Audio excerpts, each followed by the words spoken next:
सभी छोटे बड़े श्रोताओं को सुनीता भटनागर का प्यार भरा नमस्कार। ऑडियो स्टोरीज के हमारे चैनल कहानी जगत में आप सभी का स्वागत है। हिंदी कहानियों की श्रृंखला में आइए आज सुनते हैं मालती जोशी जी द्वारा रचित कहानी प्रतिरोध। उसके पूरे बदन पर जैसे छिपकलियां रेंग रही थी। नंदोई का लिजलिजा स्पर्श याद करके उसे उबकाई आ रही थी। उनकी लोलुप दृष्टि मानो अब तक उसका पीछा कर रही थी और वासना से सने शब्द अब तक कानों में झनझना रहे थे। उस समय मन तो हुआ था कि तमाचा जड़ दे, पर रिश्ते आड़े आ गए, इसलिए सिर्फ धमका कर छोड़ दिया। बदले में उन्होंने भी धमकी दे डाली थी, शिकायत करके देखो, इतना बदनाम कर दूंगा कि कहीं मुंह दिखाने लायक नहीं रहोगी। एक क्षण तो मीरा सहम गई थी। अभी तो शादी को कुल जमा 6 महीने भी नहीं हुए हैं और वह कैसे दुष्चक्र में फंस गई है। उसकी शादी के बाद ननद पहली बार सपरिवार घर आई है। उन लोगों की खातिरदारी में कोई कसर नहीं छोड़ी। सुबह शाम पकवान बना रही है, ननद को पानी का गिलास तक उठाने नहीं देती। अपनी अलमारी उसने दीदी के नाम पर खुली छोड़ी है, जो चाहे निकाले और पहने। बड़ी मन्नतों से पाए उसके बच्चे पर पूरी माया ममता लुटा रही है। उसकी शैतानियों को नज़रअंदाज कर रही है, उसकी शरारतों को बख्श रही है। पर पता नहीं नंदोई के साथ वह सहज नहीं हो पाई। उसके अंतर मन ने उसे सचेत कर दिया था कि इस आदमी की नज़र साफ नहीं है, इससे सावधान रहने की ज़रूरत है। शायद उसकी यही कोशिश उनके अहम को आहत कर गई थी। उनका पौरुष दर्प इस अवमानना से तिलमिला उठा था और शायद इस अपमान का बदला चुकाने के लिए ही वे मौके की तलाश में रहे हों। वह शाम के खाने की तैयारी में व्यस्त थी। दोपहर का खाना खाकर सुयश रोज की तरह दुकान चले गए थे। अम्मा जी बिटिया को लेकर सुनार के पास गई थी। महरी भी काम निपटा कर जा चुकी थी। उसी समय उन्होंने रसोई की चौखट पर खड़े होकर आवाज़ दी, क्यों, एक कप चाय मिल सकेगी क्या? उसका जी धक से रह गया। पहली बार उसे एहसास हुआ कि वह घर में बिल्कुल अकेली है। उसने हिम्मत जुटा कर कहा, आप बाहर चलकर बैठे, मैं वहीं ले आऊँगी। दरअसल उनके वहाँ खड़े रहने से उसे बहुत घबराहट हो रही थी। यहाँ पानी तो पी सकता हूँ या उसके लिए भी बाहर जाना पड़ेगा? उसने कोई जवाब नहीं दिया। चुपचाप एक गिलास भरा, ट्रे के एक सिरे पर उसे रखा और दूसरे सिरे से ट्रे पकड़कर उनके सामने कर दिया। मैं क्या अछूत हूँ जो इस तरह से पानी दे रही हो? वे गुर्राए। फिर मीरा भी चुप रही और चाय की तैयारी में जुट गई। वह बात बढ़ाना नहीं चाहती थी। जीजा जी भी उसका मंतव्य समझ गए और चुपचाप बाहर जाकर बैठ गए। उसने बड़ी राहत महसूस की। चाय बनाकर वह धीरे से बैठक के कमरे में रख आई। उन्होंने अखबार से सिर उठाकर देखा। यह क्या, एक ही कप बनाकर लाई हो? तुम्हारा कप कहाँ है? जी मैं शाम को चाय नहीं पीती ना। थोड़ा साथ तो दे सकती हो। चाय क्या कोई अकेले पीने की चीज़ है? जाओ एक कप ले आओ, इसी से शेयर कर लेंगे। मुझे माफ़ कीजिए, रसोई में बहुत काम पड़ा है। कहकर वह जैसे ही जाने के लिए मुड़ी, उन्होंने उसका आंचल पकड़ लिया। जीजा जी आप होश में तो हैं? उसने किसी तरह अपना आंचल छुड़ाते हुए कहा। होश में कहाँ हूँ, मेरे होश तो तुमने छीन लिए हैं। जीजा जी आप घर के बड़े हैं, बड़ों की तरह व्यवहार कीजिए। बड़ा हूँ तो क्या हुआ, बूढ़ा तो नहीं हूँ। चाहे तो एक बहाना था, सोचता था उसी बहाने मेरे पास 5 मिनट बैठोगी, पर तुम तो जैसे मेरी छाया से भी दूर भाग रही हो। मेहमानों के साथ ऐसा व्यवहार किया जाता है? आप मेहमान हैं तो फिर मेहमानों की मर्यादा में रहिए, नहीं तो तुम क्या कर लोगी? मुझे मजबूरन अम्मा जी से या इनसे शिकायत करनी पड़ेगी। और तुम्हारा वो मिट्टी का माधो मेरा क्या कर लेगा? मेरे सामने आंख उठाकर बात करने तक की तो ताब उसमें है नहीं। तुम शिकायत तो करके देखो, इतना बदनाम कर दूंगा कि कहीं मुंह दिखाने लायक नहीं रहोगी। आखिर क्या बिगाड़ लोगी तुम मेरा? इसके बाद मीरा वहाँ खड़ी नहीं रही। रसोई का दरवाज़ा बंद करके सीधे ऊपर अपने कमरे में चली गई और अंदर से दरवाज़ा बंद कर लिया। उसका तन मन अब भी घृणा से जल रहा था, हृदय भय से धड़क रहा था। इस व्यक्ति की खोटी नीयत को उसने शादी के मंडप में ही भांप लिया था। गरीब घर की लड़की थी मीरा, पर रूप राजरानी सा पाया था। इसीलिए सुयश की माँ ने उसे बेटे के लिए मांग लिया था। मीरा के माँ बाप तो इस प्रस्ताव से ही धन्य हो गए थे। 2 बेटियों का ब्याह करके वे एकदम खोखले हो गए थे। 2 की चिंता और थी। ऐसे में यह प्रस्ताव तो वरदान ही था जैसे। बिना किसी दान दहेज के ऐसा घर-वर जुटाने का तो वे सपना भी नहीं देख सकते थे। शादी के मंडप में ही जीजाजी को पहली बार देखा था। मजाक के नाम पर बड़ी भद्दी फप्तियां कस रहे थे और सब लोग हो करके हंस रहे थे। कभी कहते भैया यह तो लंगूर के हाथ में अंगूर आ गया समझो। कभी कहते इसी को तो कहते हैं छछूंदर के सर पर चमेली का तेल। दीदी से बोले थे यह भी हमारी तरह मानव पूनों की जोड़ी है, बस भूमिकाएं कुछ बदल गई हैं। बेचारी कट कर रह गई थी। घर आते आते ही अम्मा जी से बोले थे अम्मा यह काम आपने बहुत अच्छा किया, आपकी आने वाली नस्लें सुधर जाएंगी। मीरा ने देखा था कि जीजाजी की हर टिप्पणी पर सुयश का चेहरा बुझ जाता था। पहले तो उसे हैरानी हुई कि कोई भी इस व्यक्ति को भुड़कता क्यों नहीं है, क्यों सब इसकी बेजा हरकतें बर्दाश्त किए जा रहे हैं। बाद में पता चला कि ये इस घर के दामाद हैं, उनकी हर बात जायज़ है। तभी से इस व्यक्ति के प्रति मन में वितृष्णा, एक जुगुप्सा का भाव उपजा था। अब तो उसके साथ भय और क्रोध भी जुड़ गया था। उसके सामने जाने की इच्छा ही नहीं हो रही थी। करीब 7 बजे माँ बेटी बाजार से लौटी। अपनी आंखों से उन्हें रिक्शे से उतरता देखने के बाद ही वह कमरे से बाहर आई थी। उन लोगों के आते ही जीजाजी बाहर चले गए। जाते हुए कहते गए कि खाने पर इंतज़ार मत करना, किसी दोस्त के साथ कार्यक्रम है। मीरा ने राहत की सांस ली। उसने फटाफट खाना बनाया, सास ननद को खिलाया और कमरे में आकर लेट गई। पति की प्रतीक्षा रोज ही करती थी, पर आज दरवाज़ा खुला रखने का साहस नहीं हुआ उसे। किताब पढ़ते पढ़ते कब आंख लग गई पता ही नहीं चला। सुयश ने शायद 2-4 बार दरवाज़ा खटखटाया होगा, क्योंकि जब उसने दरवाज़ा खोला तो उसका मूड काफ़ी उखड़ा हुआ था। किसके ख्यालों में खो गई थी कि मैं इतनी देर से दरवाज़ा पीटता रहा और तुम्हें सुनाई तक नहीं दिया? उन्होंने तल्ख स्वर में पूछा। सॉरी, पता नहीं पढ़ते पढ़ते कैसे आंख लग गई। आंख लगाने का शौक इन दिनों कुछ ज़्यादा ही चढ़ा हुआ है। ये क्या कह रहे हैं आप? सुयश ने कोई जवाब न दिया। गुस्सा चेहरे पर हावी रहा। जूते पहने पहने ही वह बिस्तर पर लेट गए। आप फ्रेश होकर आइए, मैं खाना लगा रही हूँ। मैं खाना नहीं खाऊंगा। क्यों? बाहर खाकर आया हूँ। वह कहना चाह रही थी कि खाकर आए हैं तो क्या हुआ, मेरे साथ 2 और खा लीजिए, पर उनका मूड देखकर चुप रह गई। पलंग पर सामने बैठकर उसने बातें शुरू करने की गरज से शुरू ही किया था कि वह चीख कर बोले, लीव मी अलोन, मेरे सामने नौटंकी मत करो। मीरा स्तब्ध रह गई। इतना घुन्ना आदमी इतनी कड़वी कठोर बात कैसे कह गया? मीरा जानती है कि सुयश हमेशा हीन ग्रंथि से ग्रस्त रहते हैं। वे अपने को मीरा के योग्य नहीं समझते। पता नहीं कैसे उनके मन में यह बात बैठ गई है कि मीरा ने परिस्थिति से मजबूर होकर शादी के लिए हाँ की होगी। यह एहसास उन्हें बेचारा सा बना देता है। वे कभी खुलकर अपनी कोई बात नहीं कहते, किसी तरह की फरमाइश ही नहीं करते। उसने उनकी ऊंची आवाज़ कभी नहीं सुनी थी, फिर वे आज अचानक इतने आक्रामक कैसे हो गए? उसका मन एकदम चौकन्ना हो गया। कहीं यह सब नंदोई की करतूत तो नहीं है? बाहर कहाँ खाया? होटल में? साथ में कौन था? क्या फौजदारी करोगी जो इतने सवाल दाग रही हो? अच्छा जाने दीजिए। एक बात बताइए, आपके जीजा जी आपके लिए पूजनीय हो सकते हैं, पर क्या विश्वसनीय भी हैं? सुयश एकदम चौंक कर उठ बैठे। जीजा जी को बीच में क्यों ला रही हो?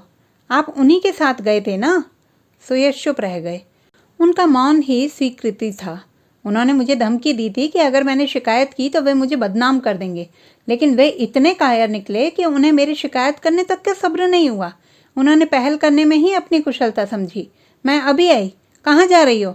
उस आदमी को उसकी औकात तो दिखा दूँ। वैसे यह काम आपको करना चाहिए था, लेकिन जब आपको अपनी कुंठाएं सहलाने से ही फुर्सत नहीं है तो अपनी लड़ाई मुझे खुद ही लड़नी होगी। सुनो, बेकार का तमाशा मत करो। और वे जो मेरा तमाशा बनाने पर तुले हुए हैं, मुझे बदनाम करने की धमकी दे रहे हैं और कह रहे हैं। वह दंदनाती हुई सीढ़ियाँ उतर गई। मेहमानों का कमरा खाली था। अम्मा जी के कमरे में बैठक जमी हुई थी। अम्मा अपने बड़े से पलंग पर बैठकर छालियाँ कतर रही थी। लालन को गोद में लेकर बिटिया रानी पास ही बैठी थी। जमाई राजा पान चबाते हुए सामने कुर्सी पर बैठे थे।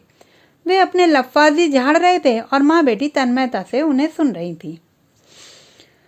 अम्मा, आपने बड़ी गलती की। बस गोरा रंग देखा और रीझ गई। अरे पहले कुशलशील तो देखती, फिर लड़की घर में लाती। ये छोटे घरों की लड़कियां रासलीला रचाने में बड़ी माहिर होती हैं। वो तो आपके आशीर्वाद से मैं बच गया, वरना मैं तो ठगी गई बेटा। हीरा समझकर कांच उठा लाई। मुझे क्या पता था? अम्मा बोलते बोलते एकाएक रुक गई। उन्होंने दरवाजे पर खड़ी मीरा को देखा। कुछ देर कमरे में सन्नाटा छा गया। सबकी नज़रें अपनी ओर उठती देखकर मीरा मंथर गति से कमरे में चली आई और सास के पलंग के पास खड़ी हो गई।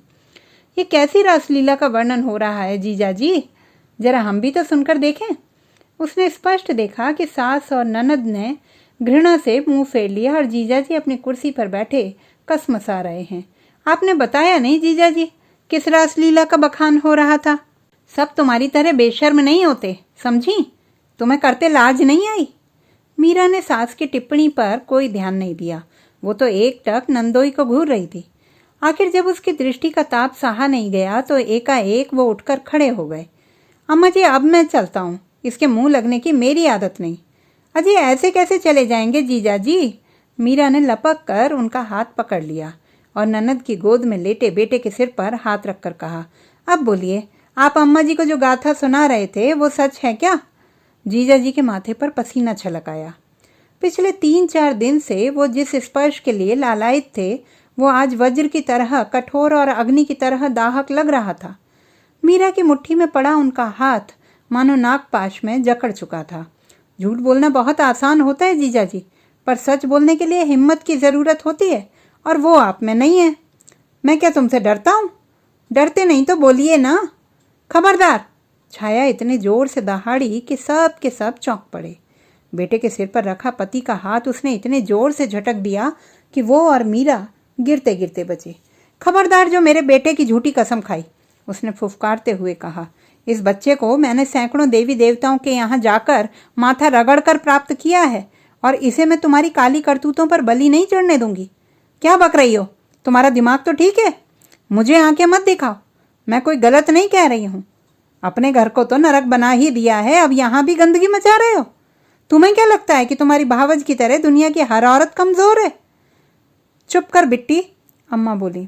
नहीं अम्मा, अब मैं चुप नहीं रहूंगी। मैं अब तक होंठ सीकर चुपचाप सब देखती रही, पर अब पानी सिर से ऊपर उठ गया है। तुम जानती हो मेरा देवर 6 महीने के लिए काम से विलायत गया तो इन्होंने उसकी बहू को पटा लिया। अब जब उससे जी नहीं भरा तो मेरे भाई के घर में सेंध लगाने चले। पर मैं अपने जीते जी ये सब नहीं होने दूंगी, ध्यान रखना तुम। अम्मा, अपनी बेटी को समझा लीजिए, नहीं तो बहुत बुरा होगा। अम्मा ने तो हाथ जोड़ लिया और कहा, जवाई जी, आपके आगे हाथ जोड़ती हूँ, आप कृपा करके अभी यहाँ से चले जाइए। बस चले जाइए यहाँ से, आपके आगे हाथ जोड़ते हैं। हमने आपके पैर पूजे हैं, ऐसा ना हो कि हमसे कोई बेअदबी हो जाए। अम्मा ठीक कह रही हैं। सुयश न जाने कहाँ से प्रकट हो गए। आप बाइज्जत यहाँ से चले जाइए, इसी में आपकी भलाई है। अच्छा, तो अब चींटी के भी पर निकल आए हैं। ठीक है, अपनी गली में तो कुत्ता भी शेर होता है, इसीलिए यह अपमान मैं भूलूंगा नहीं, याद रखना। आप भी ये याद रखना कि आपकी ये लड़ाई मुझसे है, मेरी बहन से नहीं। उसकी तरफ आपने उंगली भी उठाई तो मुझसे बुरा कोई नहीं होगा। सुयश का आवेश देखकर जीजाजी तो क्या सभी लोग चकित थे। पहली बार उन्होंने जाना कि चंदन भी कभी आग दे सकता है। जीजाजी तो भीतर तक तिल मिला गए थे, पर अपना क्रोध पीने पर उन्हें मजबूर होना पड़ा। वो पैर पटकते हुए दरवाजे तक गए और पीछे मुड़ते हुए पत्नी से बोले, अब चलोगी या कुछ और सुनना बाकी रह गया है? मैं अब लौट कर उस नरक में नहीं जाऊंगी, तो यहाँ रहकर भाई भाभी के झूठन पर पलोगी क्या? झूठन पर क्यों? ये उनका भी घर है, आधे के वो भी हकदार हैं। यहाँ मालकिन बनकर रहेंगी। ठीक है, रहे शौक से, पर 4 दिन बाद मेरे पास रोते हुए आएगी तो मैं नहीं रखूंगा, कहे देता हूँ। उनके जाते ही कमरे में एक भीषण सन्नाटा छा गया। केवल मेहमानों के कमरे में से सामान के उठापटक की आवाजें आती रहीं। इस घटनाक्रम को देखकर मीरा तो जैसे पत्थर ही हो गई थी। उसकी बात तो हाशिए पर चली गई और एक नई समस्या खड़ी हो गई थी। छाया एक ज्वालामुखी की तरह फट पड़ी थी।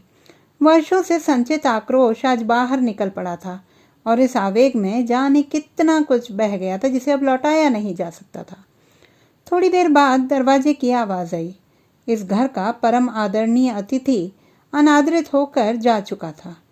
उस असहनीय नीरवता को मीरा ने ही तोड़ा था। ननद के दोनों हाथ हथेली में लेकर बोली थी, मुझे माफ़ करना दीदी, आज मेरी वजह से इतना बड़ा कांड हो गया। आपका घर छिन गया, पर क्या करूं, इतना बड़ा झूठ मैं बर्दाश्त नहीं कर पाई। इस बात का दुख मत करो मीरा, वो घर मेरा था ही नहीं। तुम क्षण भर का एक झूठ बर्दाश्त नहीं कर पाई, और मैं तो वर्षों से इतने बड़े झूठ में जी रही हूँ। कितनी दिलेर हूँ ना मैं।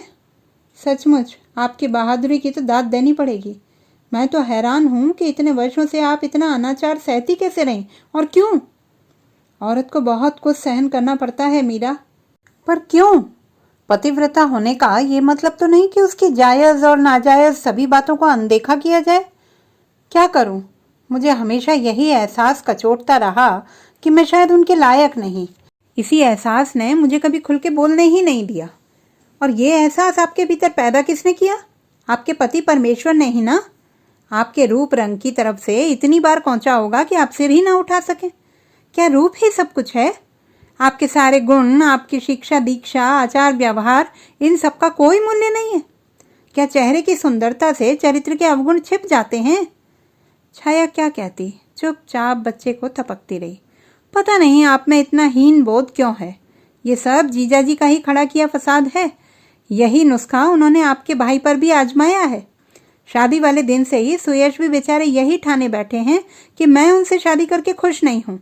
मैंने किसी दबाव में आकर उनसे शादी की है। मैंने ये बात कई बार उनके दिल और दिमाग से निकालनी चाहिए। पता नहीं आप इतने गलीज माहौल में कैसे रह सकते हैं। मैं तो ऐसे वातावरण में सांस भी नहीं ले सकती जहाँ 24 घंटे आप पर शंकालु नज़रों का पहरा बैठा हो। रोज के रोज नए सिरे से अपने आप को साबित करना पड़े। मेरा यहाँ रहना बहुत मुश्किल है माँ जी। अपने बेटे से कहना कि कल सुबह मुझे अपने घर छोड़ आएं। तुम कहीं नहीं जाओगी बेटी, ये घर तुम्हारा ही है।